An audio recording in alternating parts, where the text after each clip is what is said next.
Ngayong araw mga guys, eto na nga pala yung Game 2 semifinals na itong napakagandang laban na to na Kuneji, The Hood versus Nexus. At dito na nga malalaman kung tatapusin na ba ng Kuneji o makakahirit pa ng Game 3 etong Nexus. Kaya i-upload ko na din kagad ngayon to dahil mamaya na nga din yung laban nila ng Game 3. Last game nga yung laro nila kaya panoorin natin, dun na malalaman kung sino ba ang makakakuha ng ticket papunta ng finals. Kaya kung wala kayong ginagawa ay samahan nyo muna kami dito sa amin trip. Let's go!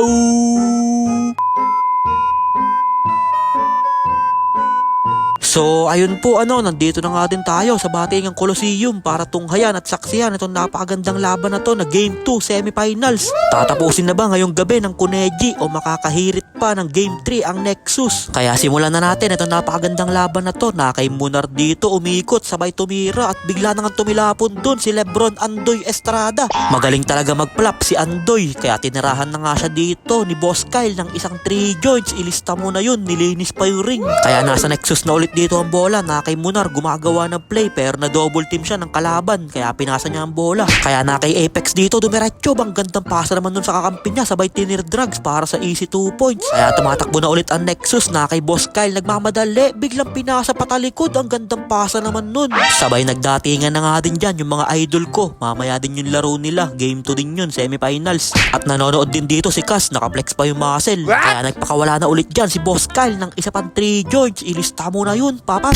Mainit na yung kamay ni Boss Kyle, naghahapit na din siya dito, mukhang ayaw pa niya magbakasyon sa daraitan. Kaya hinahapit niya na talaga itong Game 2 para magkaroon pa daw ng Game 3. Kaya tinulungan na nga din siya ni Tongol, mangaldag sa ilalim para sa easy 2 points. Kaya na kay Boss Kyle na naman dito, gumagawa ng play, dahan-dahan nagmamadali, ang gandang crossover naman nun, ang ganda ng pasa, hindi na naipasok ni Tongol. Buti na lang nakuha ni Senyido, sabay nag-fade away para sa easy 2 points din. Pero sumagot naman kagad dyan sa kabila si Andoy Estrada dahil ayaw na daw niya magkaroon ng Game 3. Gusto na nga daw niya makuha yung ticket papunta ng finals para matapatan na siya ng flashlight. Kaya tumatakbo na naman dito ang Nexus na kay Boss Kyle, wala nang umabot sa kanya dun sa takbuhan. Ganap na ganap ngayon dito si Boss Kyle, talagang binubuhat niya yung Nexus. Maganda ata ang gising niya ngayon, nung Game 1 kasi walang masyado nagawa si Boss Kyle. Kaya ngayon ay bumabawi siya pero mintis dito ang Nexus at tumatakbo na dito ang Kuneji na kay De Guzman, ang gandang pasa naman nung kay Binadas. Hindi lang naipasok pero siya pa din nakakuha dun para sa easy 2 points. Kaya sabi ng mga player ng Nexus, time out muna. Sabay nakikipagkaldagan na nga dito si Tongol sa ilalim. Sabi ni Rep, wait lang, wala pa nga yung bola, nagkakaldagan na kayo. Sabay bigla na nga nanakbo dyan si Boss Kyle, hinagis yung bola, may kasama pang foul and 1. Pag nanalo dito ang Nexus, matik best player to si Boss Kyle. At nakatao-tao na nga din dyan ang Kuneji dahil malaki na yung kalamangan dito ng Nexus. Sabay naka-foul basket pa ulit si Boss Kyle pero sabi ng ating referee, foul na, sa baba pa lang kaya no count.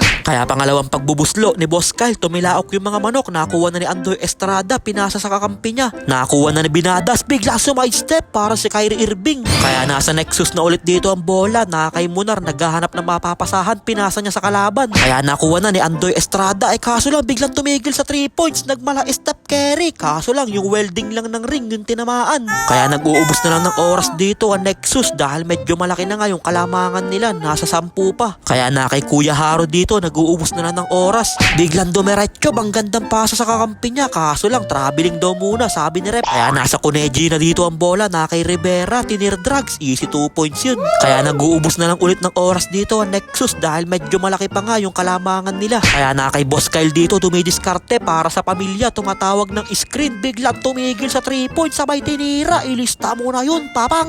Grabe, nag-iinit na talaga yung kamay dito ni Boss Kyle, gusto pa talaga niya magkaroon ng Game 3. Ayaw pa nga daw niya magbakasyon sa daraitan kasi nag-uulan nga ngayon, hindi pa maganda yung tubig ngayon dun. Kaya nasa Kuneji na nga dito ang bola, ano kayang ibabawi nila? Na kay Urbiso tinira sa 3 pero mintis siya, nakuha naman yun ng kakampi niya. Kaso lang malaki na talaga yung hinahabol dito ng Kuneji, kaya kailangan na nilang pumaul dito para tumigil yung oras, tapos kailangan magmintis yung kalaban nila para makahabol pa sila. At pag na-shoot daw to ni Boss Kyle ay papasok na daw siya sa mahiwagang kubo.